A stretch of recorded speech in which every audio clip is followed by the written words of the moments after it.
வணக்கம், நான் பாலு. இன்றைக்கும் ஒரு சூப்பரான பிஸ்னஸ் ஐடியாவோட வந்திருக்கேன். ஒரு மேனுஃபேக்சரிங் ரிலேட்டடான ஒரு பிஸ்னஸ் பற்றி தான் நீங்கள் பார்க்க போகிறோம். ஒரு ரா மெட்டீரியல் மேக்கிங் பண்ணுற ஒரு பிஸ்னஸ் பற்றி தான் பார்க்க போகிறோம். அதாவது ஒரு ஃபினிஷ்ட் குட்ஸாக நம்ம ரெடி பண்ண போகிறதில்ல, ஒரு ப்ராடக்ட்டுக்கான ரா மெட்டீரியல் ரெடி பண்ண போகிறோம். சரிங்களா? ஒரு லோ காஸ்ட் மிஷினில் யூஸ் பண்ணி நம்மளால் ஒரு மினிமம் இன்வெஸ்ட்மெண்ட்டில் நம்மளால் இந்த பிஸ்னஸ் ஸ்டார்ட் பண்ண முடியும். அப்படி என்ன பிஸ்னஸ்னால் அலுமினியம் பேப்பர் லேமினேஷன் பிஸ்னஸ் தான் பண்ண போகிறோம். உடனே அலுமினியம் ஃபாயில் கண்டெய்னர் தான் செய்ய போகிறோம்னு கட் பண்ணிடுறாங்க. ஸோ அந்த இது இல்லை. சரிங்களா? இந்த மாதிரி பேப்பர் தான் நம்ம மேக் பண்ண போகிறோம். ஸோ நம்ம மொத்தமாக ரோல் மாதிரி நம்ம மேக் பண்ணுவோம். இது எப்படி இருக்கும்னா, அந்த ப்ராடக்ட் வந்து கீழே வந்து கிராஃப்ட் பேப்பர் இருக்கும், மேலே இந்த அலுமினியம் பேப்பர் வந்து லேமினேட் பண்ணணும். ஸோ இதுதான் நம்ம பண்ண போகிறோம். இந்த மாதிரி ரோல் கணக்கெலாம் நம்ம பண்ணுவோம். சரிங்களா?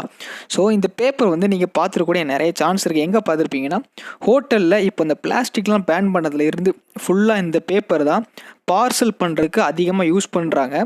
அது மட்டும் இல்லாமல் இந்த மாதிரியான பேப்பர் ரோலில் இருந்து தான் பேப்பர் பிளேட் செய்கிறாங்க. இந்த மாதிரியான பேப்பர் பிளேட் எல்லாமே இதான் செய்கிறாங்க.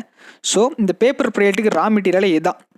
சரிங்களா? நம்ம ரெடி பண்ண போகிற ப்ராடக்ட் வச்சு தான் இந்த மாதிரி பிளேட் செய்கிறாங்க. ஸோ நம்ம ரெடி பண்ண போகிற ப்ராடக்டை நம்மளால் 3 விதமாக மார்க்கெட் பண்ண முடியும். சரிங்களா? ஸோ 1, நம்ம பேப்பர் பிளேட் மேக்கிங் கம்பெனிக்கு நம்ம செல் பண்ணலாம். 2வது ஹோல்சேலர்கிட்ட கொடுக்கலாம். 3வது நம்ம ஹோட்டல்ஸ்கிட்ட டைரெக்டாக கொடுக்கலாம். இல்லைனா இந்த பார்சல் பேப்பர் மேக்கிங் பண்ணுறதுக்குன்னே நிறைய கம்பெனிஸ் இருக்குது. ஸோ அவங்ககிட்டே நம்ம டைரெக்டாக காண்டாக்ட் பண்ணி நம்மளால் பண்ண முடியும். இல்லைனா ஒரு எக்ஸ்ட்ரா ஒரு மிஷின் கூட வச்சு நம்மளே அந்த பார்சல் பேப்பர் வந்து இந்த ஸ்கொயர் ஷேப்பில் கட் பண்ணி நம்மளால் சேல் பண்ண முடியும். சரிங்களா? ஓகே, இன்றைக்கி வீடியோவில் இந்த பிஸ்னஸ் பற்றி நான் பார்க்க போகிறோம். இதோட ப்ரொடக்ஷன் ப்ராசஸ் என்னென்ன ரா மெட்டீரியல் வேணும், எவ்வளவு இன்வெஸ்ட் பண்ணால் எவ்வளோ ப்ராஃபிட் எடுக்கலான்றதை பற்றி பார்க்க போகிறோம். வாங்க கண்டென்ட்டுக்கு போகலாம்.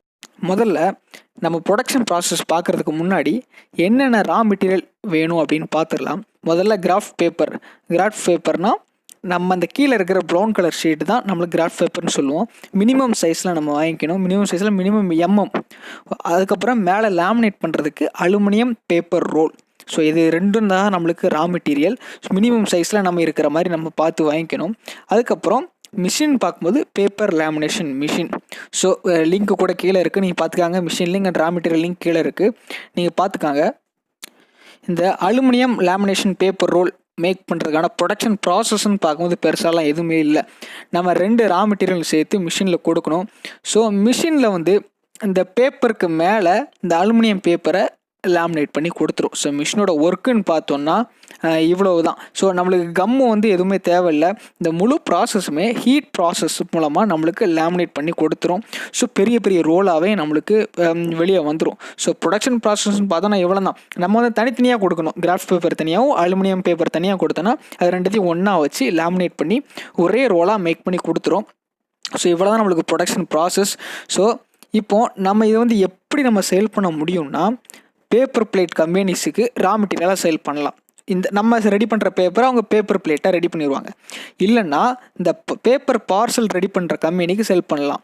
நம்ம மொத்தமாக ரோலாக செஞ்சு கொடுத்தோன்னா அவங்க கட் பண்ணி ஹோட்டல்ஸ்க்கு வந்து பார்சலுக்கு பண்ணுறது கொடுத்துருவாங்க. இல்லைனா நம்மளே ஒரு பார்சல் கட்டிங் மிஷின் வாங்கி வச்சுட்டு நம்ம கட் பண்ணி பார்சல் ரெடி பண்ணுறது ஹோட்டலுக்கோ இல்லைனா ஹோல்சேலருக்கோ நம்மளால் செல் பண்ண முடியும். ஸோ இந்த மாதிரி பல விதமாக நம்மளால் அந்த ஒரு ப்ராடக்ட்டை வச்சே நம்மளால் செல் பண்ண முடியும். இல்லைனா முடிஞ்ச ஒரு எக்ஸ்ட்ரா மிஷின் வாங்கி பேப்பர் பிளேட்டு கூட நம்மளால் ரெடி பண்ணலாம். ஸோ ப்ரொடக்ஷன் ப்ராசஸ்ன்னு பார்க்கும்போது நம்மளுக்கு இவ்வளவு தான். இந்த பிஸ்னஸ் பண்ணுறதுக்கு நம்மளுக்கு எந்த அளவுக்கு இன்வெஸ்ட்மெண்ட் வேணும். மிஷினோட ரேட்டு பார்த்திங்கன்னா ஒரு 1.5 lakh வருது, அதாவது லேமினேஷன் மிஷின். ஸோ அது தவிர ஸ்பேஸ்ன்னு பார்த்தீங்கன்னா ஒரு 1 lakh வச்சுக்கலாம். ஷெட்டு போடுறதுக்கு அந்த மாதிரி விஷயத்துக்கு லேபர் பார்த்திங்கன்னா ஒரு 3 பேர் வேணும். ஸோ அதுக்கு ஒரு 30,000. ஸோ பேக்கேஜிங் காஸ்ட் ஒரு 10,000. ஸோ மொத்தமாக பார்த்தோன்னா நம்மளுக்கு ஃபிக்ஸட் காஸ்ட்டுன்னு பார்த்தோன்னா நம்மளுக்கு இன்வெஸ்ட்மெண்ட் இந்த அளவுக்கு இருந்தாலே போதும். நம்ம ஒரு ப்ராப்பராக ஒரு பிஸ்னஸ் ஒன்று ஸ்டார்ட் பண்ணிட முடியும். ஸோ இதெல்லாம் பண்ணதுக்கப்புறம் ப்ராஃபிட்னு எவ்வளோ எடுக்கலான்னா, 1 kg making cost paper roll வந்து எவ்வளோ வருதுன்னா 140 ரூபா. அதோட கம்மியாக தான் வரும். ஸோ நான் மேக்ஸிமம் போட்டிருக்கேன்.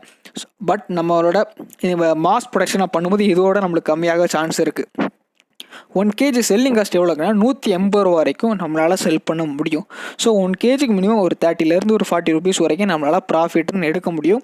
ஸோ உங்களோட ப்ரொடக்ஷன் கெப்பாசிட்டியை பொறுத்து, உங்கள் செல்லிங் கெப்பாசிட்டியை பொறுத்து நம்மளுக்கு ப்ராஃபிட்ன்றது டிஃபர் ஆகும். ஸோ அதை யாராலையும் ஷுவராக சொல்ல முடியாது. ஓகே, முன்னாடி சொன்ன மாதிரி அதிகமாக இப்போ பிளாஸ்டிக் பேன் பண்ணதுலேருந்து இந்த பார்சல் பேப்பரோட யூசேஜ் வந்து அதிகமாகிட்டே போகுது. பேப்பர் பிளேட் யூசேஜ் அதிகமாக இருக்குது. ஸோ கண்டிப்பாக இது ப்ராஃபிட் மேக்கிங் பிஸ்னஸ் தான். நம்ம நல்லா அனலைஸ் பண்ணால் ஒரு சூப்பரான ஒரு பிஸ்னஸாக நம்மளால் பண்ண முடியும். ஓகே, கண்டிப்பாக இந்த வீடியோ உங்களுக்கு இன்ஸ்பயர் பண்ணியிருக்கோன்னு நம்புகிறேன். நெக்ஸ்ட்டும் இதே மாதிரி ஒரு சூப்பரான பிஸ்னஸ் ஐடியாவோட உங்களை வரேன். தேங்க்யூ.